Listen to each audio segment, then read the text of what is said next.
اللہ ہی اللہ کیا کرو، دکھ نہ کسی کو دیا کرو، جو دنیا کا مالک ہے نام اسی کا لیا کرو۔ السلام علیکم ورحمۃ اللہ وبرکاتہ۔ ناظرین، جلگاؤں شہر سے ایک بڑی اچھی خبر میری نگاہوں کے سامنے ہے۔ مولانا اعجاز ندوی صاحب نے اس خبر کو روانہ کیا ہے۔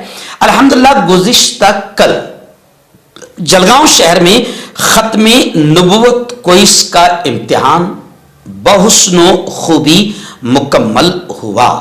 بتایا جا رہا ہے کہ تقریباً 104 طلبہ و طالبات نے ختم نبوت کوئز کے اس امتحان میں حصہ لیا تھا۔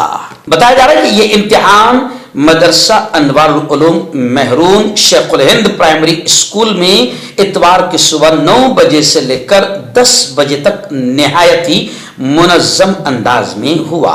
تنظیم کے اکثر علماء کی حاضری نے پروگرام کو مزید باوقار بنا دیا تھا۔ اس موقع پر تنظیم کے صدر مفتی افضل صاحب کے ساتھ حافظ صفی، مفتی خالد، مولانا شاداب، مولانا زبیر اور مولانا قاسم، مفتی فرحان نے نہایت محنت و لگن سے پورے انتظامات کو بحسن و خوبی نبھایا۔ اللہ ان تمام حضرات کی خدمات کو بے انتہا قبول فرمائے۔ اور میں اب آپ کو بتا دوں کہ ختم نبوت کوئز کا انعامی جلسہ بھی ہوگا۔ ختم نبوت کوئز میں تمام طلبہ و طالبات نے بھرپور حصہ لے کر ایمانی بیداری اور عشق رسول کا نہایت خوبصورت ثبوت پیش کیا۔ چونکہ ختم نبوت پر ایمان رکھنا ایمان کا بنیادی حصہ ہے، اس لیے ہم آپ کے تمام کے شکر گزار ہے۔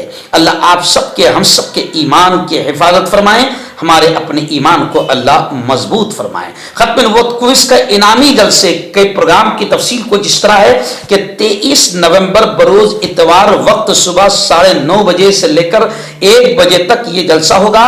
مقام مسجد ارقم، سالار نگر، جلگاؤں میں یہ جلسہ ہوگا۔ پہلا انعام سائیکل، دوسرا انعام ٹرالی بیگ اور تیسرا انعام کعبۃ اللہ کا جو قرآن کا بکس ہوتا ہے وہ بکس ہوگا۔ اس کے علاوہ ٹاپ 10 طلبہ کو خصوصی انعامات بھی دیے جائیں گے۔ تمام ہی امتحان دینے والے طلبہ و طالبات کو ٹرافی اور سرٹیفکیٹ بھی فراہم کیے جائیں گے۔ اور ضروری اعلان یہ ہے کہ انعامات حاصل کرنے کے لیے انعامی جلسے میں حاضری لازمی ہے۔ تمام مکاتب سے درخواست ہے کہ طلبہ کی مکمل شرکت کو یقینی بنائیں۔ انعامی جلسے میں شرکت کرنے والے تمام طلبہ و طالبات اپنے والد یا بھائی کے ساتھ آئیں۔ خواتین کے لیے بھی علیحدہ انتظام نہیں ہے۔ معذرت کے ساتھ یہ اعلان کیا جا رہا ہے کہ خواتین کے لیے علیحدہ انتظام نہیں ہے۔ اپنے والد یا اپنے بھائی کو طلبہ و طالبات ساتھ لائیں۔